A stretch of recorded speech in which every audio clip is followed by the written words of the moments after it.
Hermanos, buenos días.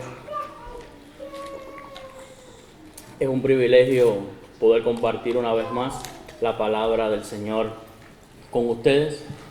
Mi deseo es que en los próximos minutos permitamos que sea el Espíritu Santo quien examine nuestros corazones y nos muestre dónde estamos y hacia dónde Dios quiere llevarnos. Por eso, quisiera invitarlos a reflexionar con sinceridad sobre las siguientes preguntas. ¿Se considera usted una persona apasionada por las almas? ¿Quiere realmente que éstas se salven? A través de su oración, esfuerzo, trabajo, dedicación, ¿cuántas personas han venido a los pies de Jesús en lo que va de año? ¿Acaso 50, 30, 10, 3, 2 o al menos una? ¿Considera esta congregación la iglesia de Jesucristo en este lugar? ¿Consideran ustedes que ya es suficiente con lo logrado en esta ciudad en términos de salvación? ¿Será que Dios ya conquistó a todos los que se han de salvar? ¿Estaremos siendo efectivos con lo que hasta ahora hemos hecho? Ante estas preguntas y la variedad de respuestas que pudieran ofrecerse, quiero humildemente decirles que Dios espera mucho más de nosotros como embajadores que responden a los intereses de su reino en este mundo. El problema está en lo siguiente: muchos no proclaman oportunamente el mensaje, otros no viven el mensaje que proclaman, otros quieren hacer las cosas a su manera y no a la manera de Dios, otros creen que el cristianismo consiste únicamente en asistir fielmente a los cultos, defender la sana doctrina y vivir una vida moralmente correcta. Pero han olvidado que una iglesia puede ser muy ortodoxa y al mismo tiempo profundamente indiferente hacia las almas que se pierden. Esta mañana sencillamente he venido delante de ustedes a ofrecerles algunos consejos, verdades sencillas que nos demostrarán que sí es posible ser más efectivos en la labor ministerial, en el cumplimiento de la gran comisión. Nos conviene entonces prestar atención a lo que Dios nos quiere decir esta mañana, pues nos guste o no, predicar y hacer discípulos es deber elemental de todo aquel que se considera hijo de Dios. Por favor, les invito a que abran su Biblia en un texto bien conocido. Este se encuentra en Lucas, capítulo 10, versículos 30 al 37. Lucas, capítulo 10, versículos 30 al 37.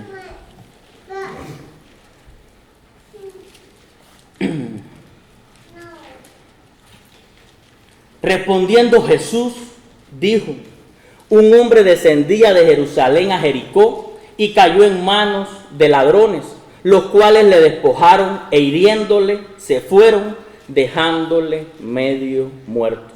Aconteció que descendió un sacerdote por aquel camino y viéndole pasó de largo. Asimismo un levita, llegando cerca de aquel lugar y viéndole pasó de largo. Pero un samaritano que iba de camino vino cerca de él y viéndole fue movido a misericordia. Y acercándose vendó sus heridas, echándoles aceite y vino, y poniéndole en su cabalgadura, lo llevó al mesón y cuidó de él. Otro día, al partir, sacó 2 denarios y los dio al mesonero y le dijo: cuídamele, y todo lo que gastes de más, yo te lo pagaré cuando regrese. ¿Quién pues de estos 3 te parece que fue el prójimo del que cayó en manos de los ladrones? Él dijo: el que usó de misericordia con él. Entonces Jesús le dijo: ve y haz tú lo mismo. Quiero trabajar esta porción bajo una frase del propio texto que usaré como título: ve y haz tú lo mismo. Me gustaría orar antes de continuar. Señor y Padre que estás en el cielo, gracias por esta mañana, gracias por permitirnos estar aquí, gracias Padre por esta oportunidad que me has dado. Te pido que me uses. No quiero decir nada, Padre, que no provenga de ti. Abre, Padre, nuestras mentes, nuestros corazones, nuestros oídos, para ser transformados mediante esta prédica. En el nombre de Jesús, amén. Amén. Quiero aclarar que esta porción que hemos leído no es evangelística literalmente. No se dice qué sucedió al final, pero sí resulta en un retrato fehaciente de nuestro evangelismo posmoderno, mostrándonos a su vez el cómo ser más efectivos en la obra evangelizadora. Jesús está dialogando con un intérprete de la ley y le quiere ofrecer una lección en cuanto al prójimo y cómo éste puede ser cualquiera que a nuestro lado esté necesitando nuestro amor y servicio. El camino de Jerusalén a Jericó era sinuoso, o sea, con ondulaciones o recodos. Desciende 1000 metros en menos de 30 kilómetros y pasa por terrenos rocosos y desolados, lugares propios para bandas de ladrones. Todo parece indicar que este individuo a quien asaltaron era judío, y eso lo creo por el contexto del texto y por la frase enfática del Señor cuando dijo: pero un samaritano. ¿Quiénes pasaron por allí? Un levita y un sacerdote. Dos personas que de cierta manera ilustran nuestro evangelismo posmoderno y algunos cristianos de hoy. Por otro lado, el hombre que fue movido a misericordia nos va a enseñar que para toda labor o ministerio, y aún más para el evangelístico, se necesita tener la disposición y el corazón tal como aquel samaritano. Desde mi perspectiva, el hombre tirado y golpeado en el camino ilustra vívidamente al mundo de hoy.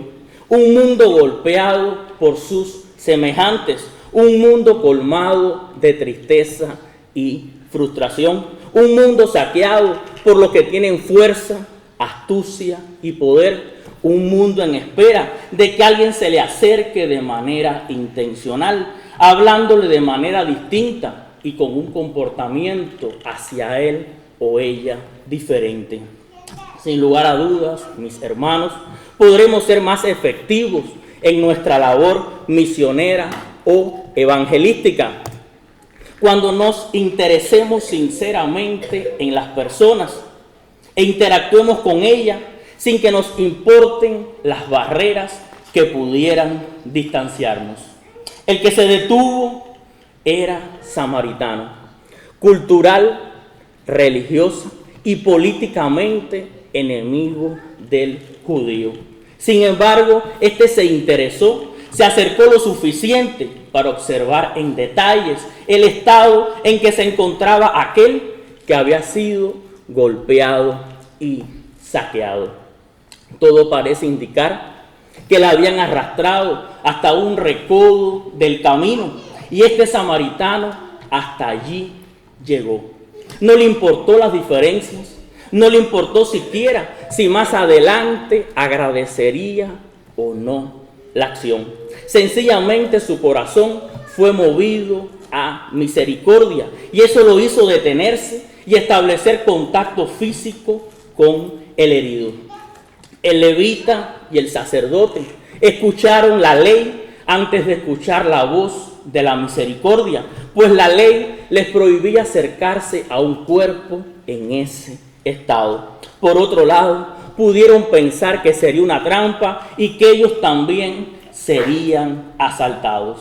Finalmente, fue un odiado samaritano el que acudió al rescate. Hermanos, si somos sinceros, tenemos que admitir que muchas veces levantamos barreras que determinan a quién nos acercamos y de quién nos alejamos. Nos resulta más fácil interesarnos por aquel que se parece a nosotros, que piensa como nosotros, que pertenece a nuestro círculo, que tiene nuestra misma cultura o con quien sencillamente nos sentimos cómodos. Pero el samaritano nos enseña algo diferente. Delante de una persona necesitada, las diferencias dejaron de ser importantes. No pensó de dónde venía, qué pensaba sobre los samaritanos, cuál era su posición social, ni qué recibiría a cambio. Vio a un hombre herido y eso fue suficiente para acercarse. Quizás ahí esté uno de nuestros problemas en la evangelización.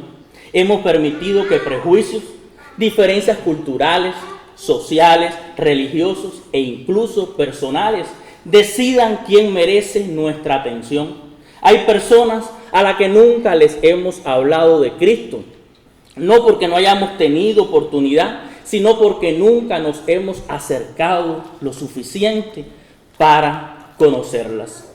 Hermanos, el Evangelio no nos permite escoger a quién amar. Si una barrera fue suficiente para impedir que nos acercáramos a una persona, esa misma barrera pudiera estar impidiendo que esa persona vea a Cristo a través de nosotros. Iglesia, entendamos algo. No basta con acercarnos al familiar que nos ama, al amigo que piensa como nosotros, al vecino con quien nos llevamos bien, al compañero de trabajo con quien compartimos intereses, al que habla nuestro mismo idioma, comparte nuestra cultura, nuestras ideas políticas o incluso nuestras mismas convicciones religiosas. Eso es fácil. El buen samaritano hizo algo completamente distinto. Se acercó a un hombre que religiosa, cultural y políticamente era considerado su enemigo. Se acercó un hombre a un cuerpo tirado en el camino, sin saber siquiera si estaba vivo o muerto, sin calcular el riesgo, sin esperar nada a cambio, sin preocuparse por lo que otros pudieran pensar al verlo ayudar a un judío. Así actúa la verdadera misericordia. No se detiene ante las diferencias, los prejuicios ni el miedo. Simplemente se acercan. Por otro lado, podremos ser más efectivos en nuestra labor evangelística cuando no nos importe el tiempo de calidad que haya que dedicarle a las personas. Aquel samaritano se detuvo. La Biblia no nos da detalles acerca de su destino. Se infiere que al ir montado en un animal con las provisiones que llevaba y que después de cuidar del herido, dice el texto que partió para seguir su camino, iba muy lejos. Sin embargo, hizo un pare en su largo y presuroso camino. Tal fue la parada que hizo, que después de curarlo y darle los primeros auxilios, lo llevó al mesón, cuidó de él y se fue otro día. La Biblia no dice al otro día, sino otro día. ¡Qué atraso! De hecho, no llegó a su destino en el tiempo planificado. ¿Cuántos compromisos rotos? Pero para él, aquel desvalido era más importante que cualquier otro compromiso. El cuidado de aquel hombre era su prioridad.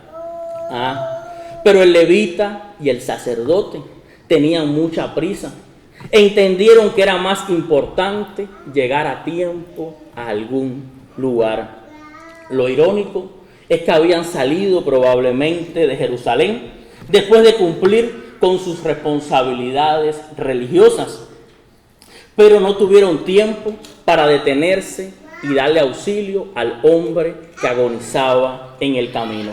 Y aquí debemos mirarnos nosotros. ¿De qué sirve cantar, orar, estudiar la Biblia y congregarnos, si después nuestra vida pasa de largo frente a las personas que necesitan de Cristo? Ellos no podían decir que no le vieron. Jesús en su narración asegura que sí le vieron. El problema fue que verlos no fue suficiente para detenerlos. Y quizás ese sea también otro de nuestros problemas. Vemos la necesidad, sabemos que las personas se pierden sin Cristo, pero seguimos demasiado ocupados para detenernos.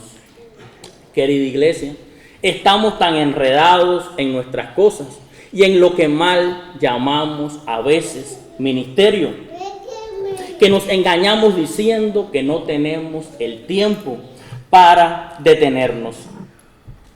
Pensemos por un momento cuántas veces el Espíritu Santo nos ha inquietado para con alguna persona y nos hemos resistido, pues escuchamos la voz de la lógica, la razón, el qué dirán. Por la prisa dejamos a un lado a personas que de manera imperiosa necesitaron nos detuviéramos para atenderlas. Un detalle importante es que el samaritano se interesó en aquel hombre sin saber si iba o no a garantizar su amistad y agradecimiento. Por encima de eso, se acercó. ¿Recuerdan ustedes el pasaje de Mateo 8, 1 al 3? Allí se nos cuenta cómo Jesús se detuvo ante un leproso, se interesó en él, habló con él, le dedicó tiempo, le tocó, le sanó y le salvó. Eso espera Él de nosotros. No confundamos educación, cultura, intelectualidad, fineza con rechazo e indiferencia. George Bernard Shaw dijo alguna vez que el peor pecado que podamos cometer contra nuestros semejantes no será odiarlos, sino el ser indiferentes para con ellos. Esa es la clave de la inhumanidad. Por último, podremos ser más efectivos en la labor evangelística cuando no escatimemos en lo personal y como iglesia en cuanto a recursos e inversiones objetivas en aras de ganar un alma para Cristo. Me resulta sumamente interesante que este samaritano no fue a la tesorería de la iglesia buscando ayuda para el hombre herido. Acudió al mesonero después que él compartió espontáneamente de lo que tenía a la mano. Hizo uso de sus propios recursos, vendas, aceite, vino, su cabalgadura. No sabemos a qué distancia estaba el mesón. Caminó a pie, gastó su dinero en el mesón mientras cuidaba de él. Luego le dio al mesonero 2 denarios y prometió pasar por allí al regreso para saldar lo que se gastara de más en el cuidado del hombre herido. Me parece a mí que todo lo anterior podría ser posible la conquista de la amistad de aquel judío. ¿No le parece a usted? ¿Sabía usted que ganar un alma cuesta? Nos cuesta en el plano individual y nos cuesta como iglesia y debe ser prioridad en nuestra economía. Se gasta mucho en asuntos que no son prioridad. Todo lo que invirtamos fuera del plan de salvación queda para destrucción en esta tierra. Pero lo que invirtamos para la salvación de las almas será una inversión para la eternidad. En tanto, la iglesia no convierta en prioridad el empleo de recursos materiales y económicos para la extensión del reino, no justificará su existencia en esta tierra. Cuando el Señor vuelve al diálogo con el intérprete de la ley, le pregunta: ¿quién pues de estos 3 te parece que fue el prójimo del que cayó en manos de los ladrones? Él respondió: el que usó de misericordia con él. Jesús le dijo, Jesús nos dice, ve y haz tú lo mismo. Mis hermanos, el mundo sigue necesitando hombres y mujeres que se detengan en el camino para mostrar la misericordia de Dios. Hace 2000 años Jesús ya había identificado cuál era el verdadero problema. En Mateo 9, 35 al 38, encontramos al Señor recorriendo ciudades y aldeas, enseñando, predicando el evangelio del reino y sanando toda enfermedad y toda dolencia. Al ver las multitudes, tuvo compasión de ellas porque estaban desamparadas y dispersas como ovejas que no tienen pastor. Entonces dijo a sus discípulos, la mies a la verdad es mucha, mas los obreros pocos. 2000 años después, seguimos diciendo que el mundo está perdido, que la maldad aumenta, que las familias se destruyen y que las personas viven sin esperanza. Pero el problema sigue siendo exactamente el mismo. Los obreros siguen siendo pocos. No faltan personas que necesiten a Cristo, faltan creyentes que se detengan en el camino, faltan discípulos que sean movidos a misericordia, faltan hombres y mujeres que entiendan que la gran comisión no es una opción para algunos, sino un mandato para todos. Y por si alguno me dijera, Edgar, ese texto que usted ha usado no es el adecuado para desafiarnos en esta mañana en cuanto al evangelismo. Les recuerdo que si no llega a ser porque el Señor se dio cuenta de nuestra condición en el camino, si no llega a ser porque Él se detuvo para atendernos, si no llega a ser porque Dios ofreció lo más preciado a su propio Hijo, si no llega a ser por esa inversión tan grande hecha en la cruz, si no llega a ser por todo eso, sencillamente ni tú ni yo seríamos hoy hijos de Dios.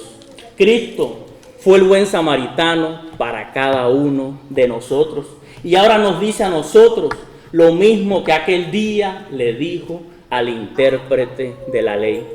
Ve y haz tú lo mismo. Dios les bendiga.